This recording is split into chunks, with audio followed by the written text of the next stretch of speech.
नमस्कार, स्वागत है आपका इंडिया वॉइस पर। मैं हूं आपके साथ स्वीटी दीक्षित। बुलेटिन की शुरुआत करेंगे इस वक्त की बड़ी खबर के साथ। यूपी विधानसभा सत्र का आज 7वां दिन। सत्र में आज भी विपक्ष का हंगामा। आज नेता विरोधी दल का बजट को लेकर भाषण। नेता सदन भाषण के बाद आज नेता विपक्ष देंगे जवाब। तो बड़ी खबर, सत्र में आज भी विपक्ष का हंगामा हो सकता है। 7वां दिन है सत्र का आज विधानसभा का। इस दौरान नेता सदन भाषण के बाद आज नेता विपक्ष देंगे जवाब। आज नेता विरोधी दल का बजट को लेकर भाषण होना है और इस भाषण में नेता सदन भाषण के बाद आज नेता विपक्ष देंगे जवाब। तो आज 7वां दिन है विधानसभा सत्र का। इस दौरान यूपी विधानसभा सत्र का आज 7वां दिन। नेता सदन भाषण के बाद आज नेता विपक्ष देंगे जवाब। तो बड़ी जानकारी, सत्र में आज भी हंगामे के आसार नजर आ रहे हैं। आज बता दें आपको 7वां दिन है और आज नेता विरोधी दल का बजट को लेकर भाषण होना है। इसमें नेता विपक्ष का जवाब देंगे। बड़ी जानकारी आपको दे रहे हैं कि आज विधानसभा सत्र का 7वां दिन है। नेता सदन भाषण के बाद आज नेता विपक्ष देंगे जवाब।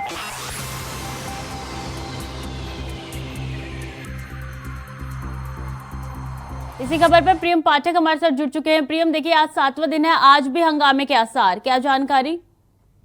बिल्कुल, देखिए आज भी माना जा रहा है कि सदन के जब 7वें दिन की कार्रवाई होगी तो 7वें दिन की कार्रवाई में आज बजट सत्र को लेकर, यानी कि जो बजट पास हुआ था उसको लेकर चर्चा होनी है। और आज नेता प्रतिपक्ष के तौर पर अखिलेश यादव का जो है वो संबोधन होगा। खुद योगी आदित्यनाथ भी मौजूद रहेंगे और माना जा रहा है कि काफी हंगामेदार ये सत्र जो है वो रह सकता है। और इसका जो बजट सत्र का जिस तरीके से राज्यपाल के अभिभाषण पर नेता सदन मुख्यमंत्री की तरफ से जिस तरीके से विपक्ष को घेरा गया था सभी मुद्दों को लेकर, तो माना जा रहा है कि आज नेता प्रतिपक्ष भी उन सभी मुद्दों को लेकर जो है वो अपना जवाब देंगे। और कहीं ना कहीं जो ये सत्र होगा आज का वो भी काफी हंगामेदार रह सकता है। जी, और क्या कुछ इस सत्र को लेकर जानकारी, क्योंकि देखिए आज नेता विपक्ष में जवाब देगा, तो और क्या कुछ इस सत्र में होने के आसार नजर आ रहे हैं? देखिए हंगामेदार हो सकता है, तीखी बहस साफ तौर पर जो है वो देखने को मिलेगी। और अखिलेश यादव की तरफ से जो है वो तीखी प्रतिक्रिया जो है वो सामने आएगी कि उसमें वो बजट को लेकर, और जिस तरीके से परसों जब सत्र का अंतिम दिन शनिवार था, जब सत्र चल रहा था, तो उस दौरान नेता सदन की तरफ से यानी कि मुख्यमंत्री योगी आदित्यनाथ की तरफ से जिस तरीके से विपक्ष को सभी मुद्दों को लेकर घेरा गया था, विपक्ष के सभी आरोपों को लेकर घेरा गया था और तीखी एक नोकझोंक जो थी वो देखने को मिली थी। तो माना जा रहा है कि उसी का आज जवाब देते हुए जो है नेता प्रतिपक्ष अखिलेश यादव नजर आ सकते हैं। जी, बहुत बहुत शुक्रिया आपका तमाम जानकारी हमारे साथ साझा करने के लिए। तो सत्र में आज भी हंगामे के आसार नजर आ रहे हैं। आज 7वां दिन है, ऐसे में सत्र में आज भी हंगामा हो सकता है। और इस बीच आपको बता दें कि आज नेता विरोधी दल का भी बजट को लेकर भाषण होना है और नेता विपक्ष भी इस पर जवाब देगा। तो आज यूपी विधानसभा सत्र में 7वां दिन है और इस 7वें दिन में भी लगातार हंगामा हो सकता है। पिछले भी दिनों देखा था किस तरीके से सत्र में हंगामा हुआ था विपक्ष का लगातार, और आज भी हंगामे के आसार जो है वो नजर आ रहे हैं। यूपी विधानसभा सत्र में आज 7वां दिन है और आज भी हंगामा हो सकता है। आपको बता दें आज विपक्ष जो है इसका जवाब देगा बजट का। इसके साथ आपको बता दें कि बजट को लेकर भी भाषण दिया जा सकता है विरोधी दल की तरफ से और उसका जवाब भी दिया जा सकता है। तो 7वां दिन है आज विधानसभा में और आज भी हंगामे देखे जा सकते हैं। हंगामे के आसार जो है वो नजर आ सकते हैं।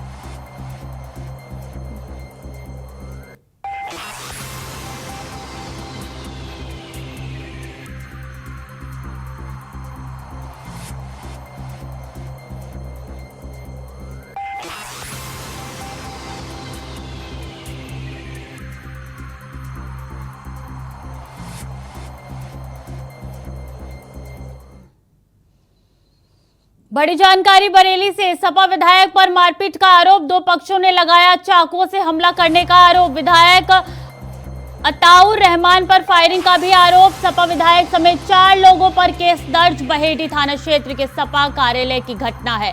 दो पक्षों ने लगाया चाकुओं से हमला करने का आरोप।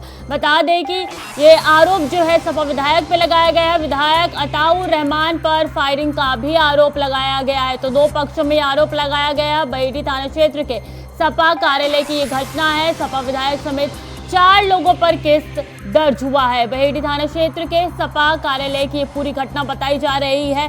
सपा विधायक पर आरोप लगा है। इसके साथ आपको बता दें 4 लोगों पर यह आरोप दर्ज हुआ है। तो सपा विधायक पर मारपीट का यह आरोप लगा है। बरेली से बड़ी जानकारी आपको दे रहे हैं। दो पक्षों ने लगाया चाकुओं से हमला करने का आरोप।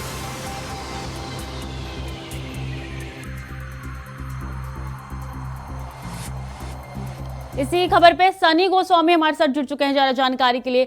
सनी, किस तरीके से ये झड़प हुई थी और ये फायरिंग किस चलते हुई थी? जी, मैं आपको बताना चाह रहा हूँ, बरेली विधानसभा से जो विधायक है अताउर रहमान, उनके ऊपर गंभीर आरोप के तहत मुकदमा दर्ज किया गया है। आपको बता दें कि दो पक्ष थे जो कि जमीनी विवाद उनका चल रहा था और बताया जा रहा है कि इतवार को कुछ उनमें आपस में, रविवार को जो है आपस में कुछ विवाद हुआ था, जिसको लेकर दोनों पक्षों को विधायक जी ने बुलाया था।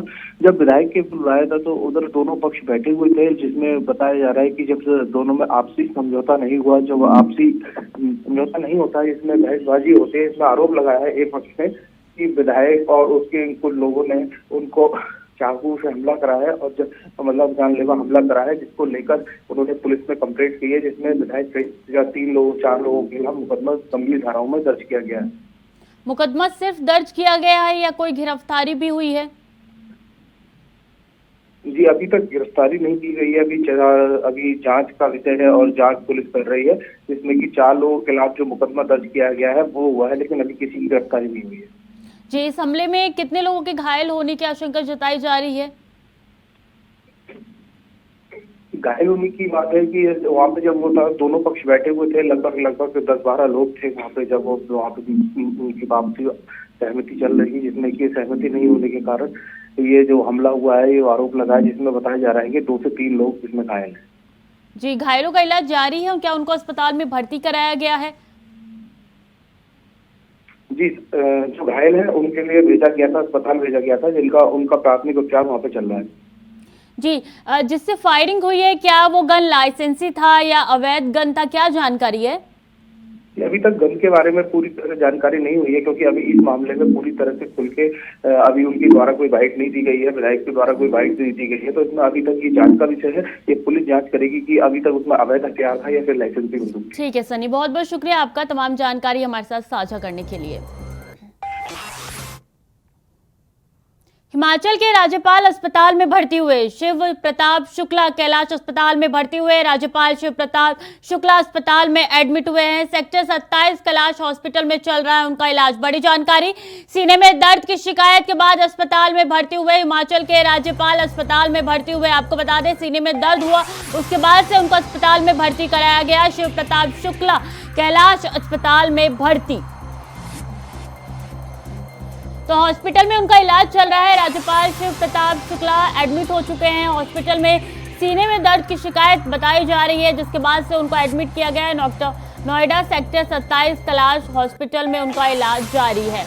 तो आपको बता दें कि राज्यपाल के सीने में दर्द हुआ था, जिसके बाद से उनको अस्पताल में भर्ती कराया गया है। बड़ी जानकारी आपको दे रहे हैं, हॉस्पिटल में उनका इलाज चल रहा है। हिमाचल के राज्यपाल अस्पताल में भर्ती, बड़ी खबर, हिमाचल के राज्यपाल अस्पताल में एडमिट है, उनका हॉस्पिटल में इलाज चल रहा है। शिव प्रताप शुक्ला कैलाश अस्पताल में इस वक्त भर्ती है। तो सीने में दर्द हुआ, उसके बाद से उनको अस्पताल में एडमिट कराया गया। बड़ी जानकारी आपको दे रहे हैं, राज्यपाल शिव प्रताप शुक्ला अस्पताल में एडमिट है इस वक्त। नोएडा सेक्टर 27 कैलाश हॉस्पिटल में उनका इलाज चल रहा है। तो बड़ी खबर आपको बता रहे हैं, सीने में दर्द की शिकायत हुई थी, जिसके बाद से उनको हॉस्पिटल में एडमिट कराया गया।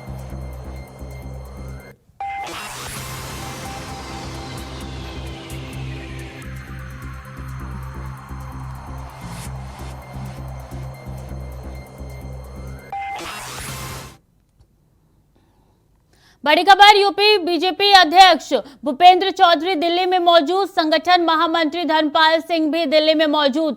यूपी के नए संगठन पर लग सकती है अंतिम मुहर। आज आलाकमान से दोनों नेताओं की हो सकती है मुलाकात। बड़ी खबर, संगठन महामंत्री धर्मपाल सिंह भी दिल्ली में इस वक्त मौजूद है। आलाकमान की मीटिंग हो सकती है और ऐसे में बड़ी संगठन पे मुहर लग सकती है। तो बड़ी खबर, यूपी के नए संगठन पर लग सकती है अंतिम मुहर। आज आलाकमान से दोनों नेताओं की हो सकती है मुलाकात। बड़ी जानकारी आपको इस वक्त दे रहे हैं हम कि दिल्ली में बड़ी बैठक, यूपी बीजेपी अध्यक्ष भूपेंद्र चौधरी दिल्ली में इस वक्त मौजूद है। इस दौरान आज आलाकमान से दोनों नेताओं की मुलाकात हो सकती है। संगठन महामंत्री धर्मपाल सिंह भी इस वक्त दिल्ली में मौजूद है। तो बीजेपी अध्यक्ष और धर्मपाल सिंह दोनों दिल्ली में मौजूद है। इस दौरान आज आलाकमान से दोनों नेताओं की मुलाकात हो सकती है। यूपी के नए संगठन पर भी अंतिम मुहर लग सकती है। तो तो बड़ी खबर, दिल्ली में 2 बड़े नेता बीजेपी के मौजूद है। आलाकमान से आज मुलाकात हो सकती है और ऐसे में यूपी के नए संगठन पे भी आज अंतिम मुहर लगने की आशंका जताई जा रही है।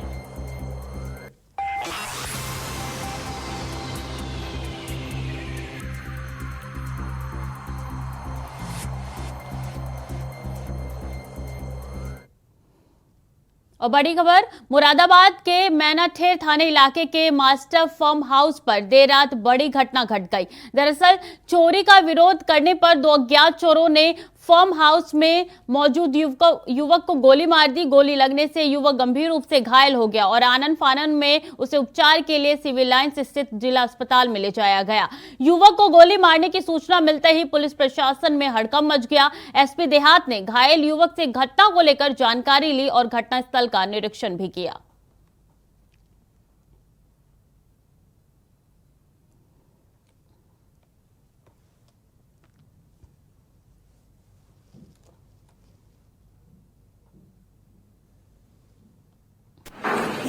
आज सर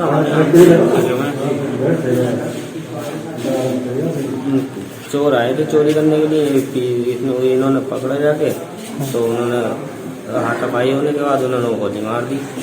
आज सर अभी करीब 12:15 के करीब रात्रि तो आज रात्रि को 12:15 मेरठ में एक मैरिज गार्डन है, वहाँ से एक सूचना मिली पुलिस थाने को कि भाई यहाँ पे किसी लड़के को गोली लगी है। तो वहाँ पे जब पुलिस मौके पर पहुंची तो पुलिस ने कहा कि ये तारिक नाम का व्यक्ति है जो वहाँ पे कार्य करता है मैरिज गार्डन पे, तो उसको वहाँ गोली लगी गर्दन के पास से, जो गोली उसको टच करते हुए निकली है। अभी उसको तुरंत वहाँ से मौके से हॉस्पिटल लाया गया है। और बड़ी खबर, लखनऊ से यूपी के सभी पुलिस कर्मियों की छुट्टी रद्द हुई। 5 मार्च से 10 मार्च तक नहीं मिलेगी कोई भी छुट्टी, केवल अत्यंत आवश्यकता पर ही छुट्टी मिलेगी। त्योहारों के मद्देनजर छुट्टियां की गई निरस्त, डीजीपी मुख्यालय से जारी किया गया आदेश। बड़ी खबर, 5 मार्च से 10 मार्च तक नहीं मिलेगी कोई भी छुट्टी, केवल ज्यादा जरूरी काम हो तो ये छुट्टी दी जाएगी। आपको बता दें कि डीजीपी मुख्यालय से ये आदेश जारी किया गया है। तो यूपी के सभी पुलिस कर्मियों की छुट्टी रद्द हो चुकी है। आपको बता दें, जरूरी काम होने के बाद ही छुट्टी मिलेगी, वरना कोई छुट्टी नहीं मिलेगी।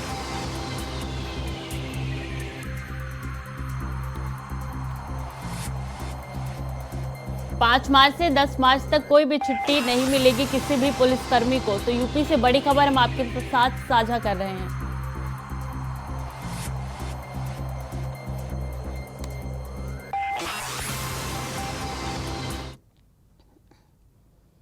और अलीगढ़ अतरौली थाना क्षेत्र के एक गांव में रविवार को दलित नाबालिग लड़की का शव मिलने से सनसनी फैल गई। परिजनों ने युवती के साथ कुछ गलत होने की हत्या और आशंका जताई है। मौके पर पुलिस पहुंची और शव को कब्जे में लेकर पोस्टमार्टम के लिए भेज दिया है। परिजनों द्वारा प्राप्त रिपोर्ट के आधार पर अग्रिम वैधानिक कार्यवाही की जा रही है। बताया जा रहा है कि घर के लोग आलू खोदने के लिए खेत में गए थे और युवती घर में अकेली थी। वहीं वापस लौटने पर घर में शव मिला। परिजनों का आरोप है कि लड़की के साथ कुछ गलत हुआ है, उसके बाद उसकी हत्या कर दी गई है। बता दें कि परिजनों ने कुछ समय पहले गांव के ही कुछ लोगों के खिलाफ शिकायत पत्र दिया था, जिसमें पुलिस ने शांति भंग की आशंका जताई तहत कार्रवाई की थी। इसके बाद में आरोपियों की जमानत हो गई। परिजनों का आरोप है कि घर में लड़की को अकेले देखकर बदतमीजी की गई।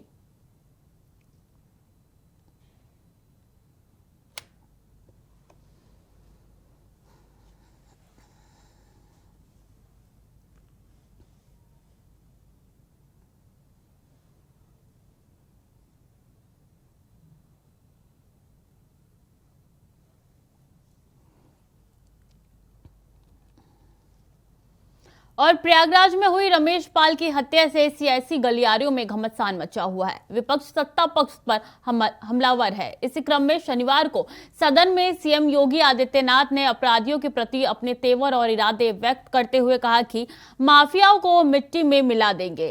इसी बयान पर संभल से सपा सांसद शफीकुर रहमान बर्क ने तीखी प्रतिक्रिया दी है। उन्होंने कहा है कि ये असंसदीय शब्द है। पढ़े लिखे आदमी को ऐसी बात नहीं करनी चाहिए, इससे गुरूर झलकता है। वहीं उन्होंने क्राइम कंट्रोल पर कहा कि देश को 50 दिनों में 50 लाख करोड़ का नुकसान हुआ है। इन माफियाओं पर कंट्रोल करने के लिए पॉलिसी बननी चाहिए।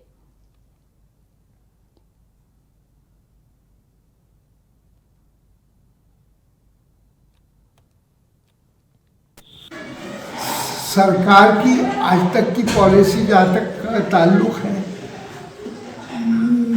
ये माफिया वाले जितने भी लोग हैं कहाँ कंट्रोल करेगा। सब ये गड़बड़ हो रहा है। यहाँ तक के अब इतना बड़ा हादसा हो गया अडानी का, जिससे कि करोड़ों यानी यहाँ की जनता परेशान है। और LIC वाले तो कह रहे हैं कि 50 दिन में 50,000 करोड़ का कितने का नुकसान हुआ है। तो इससे देश का बहुत बड़ा नुकसान हो रहा है। सरकार की आज तक की पॉलिसी जहाँ तक ताल्लुक है, ये माफिया वाले जितने भी लोग हैं कहाँ कंट्रोल करेगा। सब ये गड़बड़ हो रहा है। यहाँ तक के अब इतना बड़ा हादसा हो गया अडानी का। इधर आ जाओ।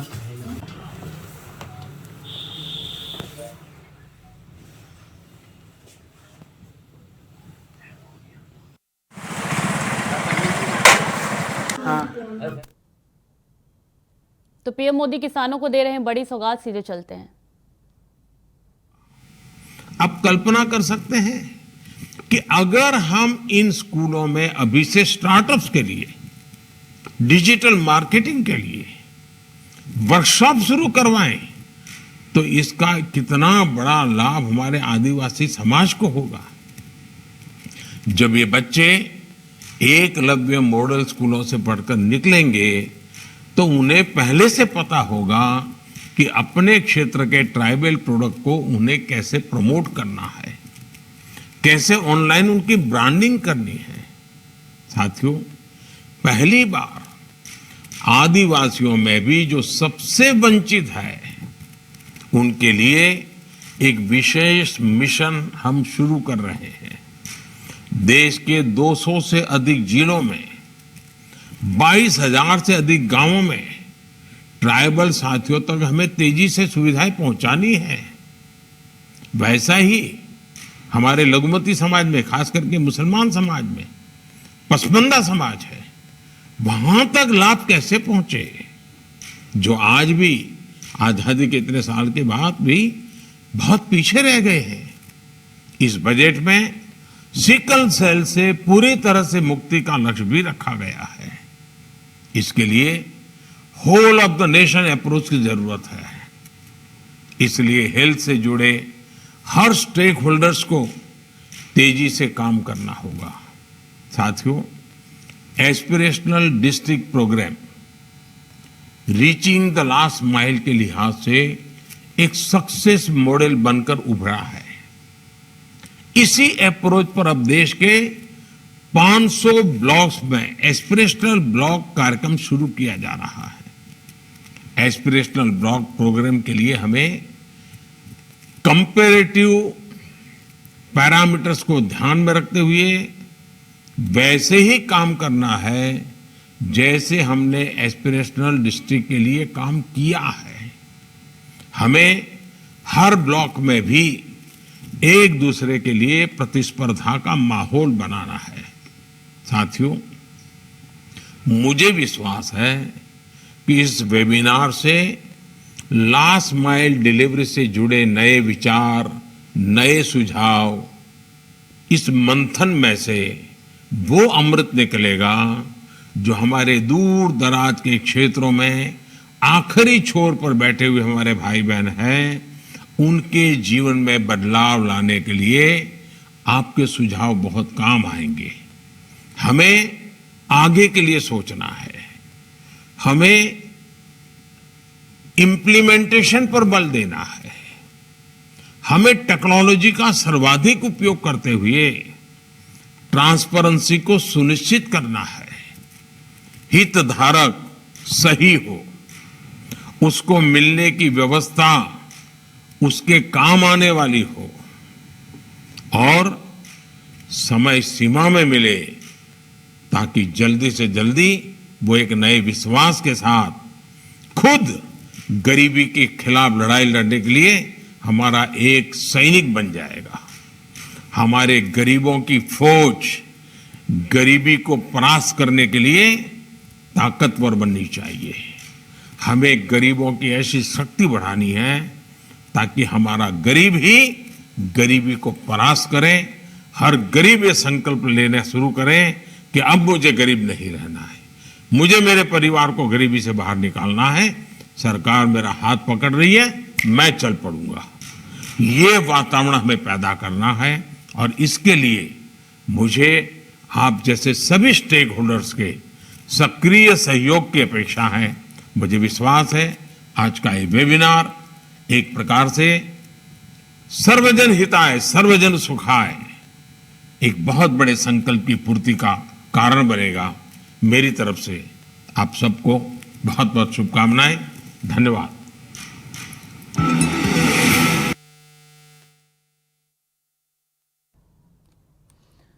तो किसानों के लिए पीएम मोदी की बड़ी सौगात, किसानों को पीएम मोदी ने बड़ी सौगात दी है। आपको बता दें कि कई पैसों की जो है सौगात दी है पीएम मोदी ने। आप सुन रहे थे किस तरीके से पीएम मोदी कह रहे थे कि किसान जो है बहुत ज़रूरी हो जाते हैं, हमारे देश के लिए अन्न देवता है किसान। तो पीएम मोदी ने किसानों को बड़ी सौगात दी है। आपको बता दें कि किसानों को पीएम मोदी की तरफ से ये सौगात दी गई है। इसके साथ जानकारी दे रही कि अभी आप पीएम मोदी को सुन रहे थे कि वो किस तरीके से किसानों के बारे में कह रहे थे कि कितना ज़रूरी हो जाता है किसान देश के लिए। तो पीएम मोदी को अब से कुछ ही देर पहले आप सुन रहे थे कि किस तरीके से उन्होंने किसानों को बड़ी सौगात दी है। तो किसानों के लिए बहुत ज़रूरी हो जाता है कि उनको खास उनका ख्याल रखा जाए। अन्न देवता माने जाते हैं किसान, और किसानों को पीएम मोदी ने एक बड़ी सौगात दी है। फिलहाल के लिए बुलेटिन में इतना ही। बाकी खबरों के लिए देखते रहिए इंडिया वॉइस।